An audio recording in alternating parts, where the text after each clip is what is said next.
حضور اقدس صلی اللہ علیہ وسلم کا ارشاد ہے کہ دو خصوصیتیں ایسے ہیں کہ وہ مومن میں جمع نہیں ہو سکتی. ایک تو بخل کرنا، دوسری بدخلق بدگمانی رکھنا. بخل مطلب کیا ہے؟ خرچہ کرنے سے روکنا، تو مال ختم ہو جائے گا بولتے. ٹھیک ہے. حضور اقدس صلی اللہ علیہ وسلم کا ارشاد ہے کہ دو خصوصیتیں ایسے ہیں کہ وہ مومن میں جمع نہیں ہو سکتے. ایک تو بخل، دوسری بدخلق. ٹھیک ہے.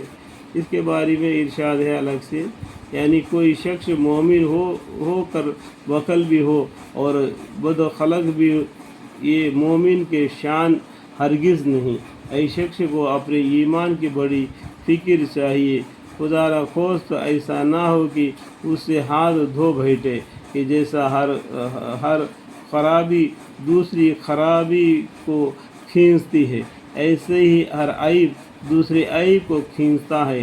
دوسری حدیث میں اس سے بھی بڑھ کر حضور اقدس صلی اللہ علیہ وسلم کا ارشاد ہے کہ شح یعنی بخل کی اعلیٰ قسم ایمان کے ساتھ جمع نہیں ہو سکتا. ایمان کے ساتھ بخل جمع نہیں ہو سکتا. ان دونوں چیزوں کے اجتماع گویا جدین کے اجتماع ہے. جیسا کہ آگ اور پانی کا جمع ہونا، کہ جون سی چیز غالب ہوگی وہ دوسری کو فنا کر دے گی. دیکھو، پانی اور آگ ایک برتن میں ڈال دے گی تو پانی آگ کو بجھا دے گی. ٹھیک ہے. اگر پانی غالب آئے آگ بجھ جائے گا، آگ غالب آئے تو پانی کو جلا دے گی. ایسے ہی یہ دونوں چیزیں ایک دوسرے کے منافق ہے، یعنی جو بخل کرنا اور بدخلقی کرنا، یہ دونوں کیا ایمان کو برباد کر دی تھی. اس منافی ہے. جون سی چیز غالب ہوگی رفتہ رفتہ دوسرے کو فنا کر دے گی. ایک حدیث میں ہے کہ کوئی ولی ایسا نہیں ہو جس میں اللہ جل شانہ نے دو عادتیں پیدا نہ کر دی ہو. ایک سخاوت، دوسری خوش خلق. یعنی سخاوت یعنی دوسروں پر خیر خیرات کرنا، رحم کرنا.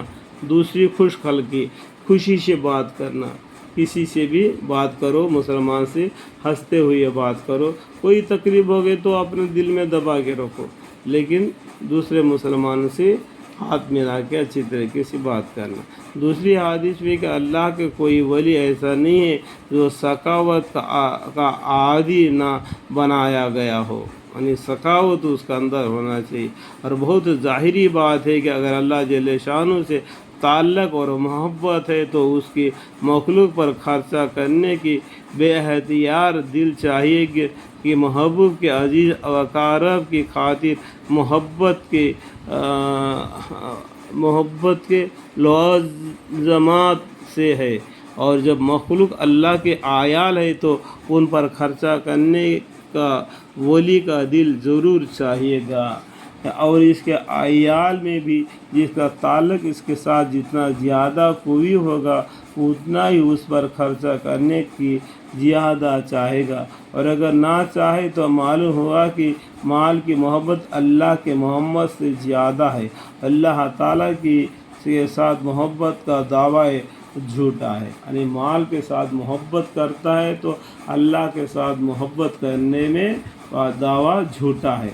اگر اللہ پر محبت کرتا ہے تو مال کو اللہ کے بندوں پر خرچہ کرنا، کیونکہ اللہ نے تمہیں دے دیا ہے. ان کے بندوں پر خرچہ کرنے سے اس کا فائدہ تم کو ملے گا. آمین.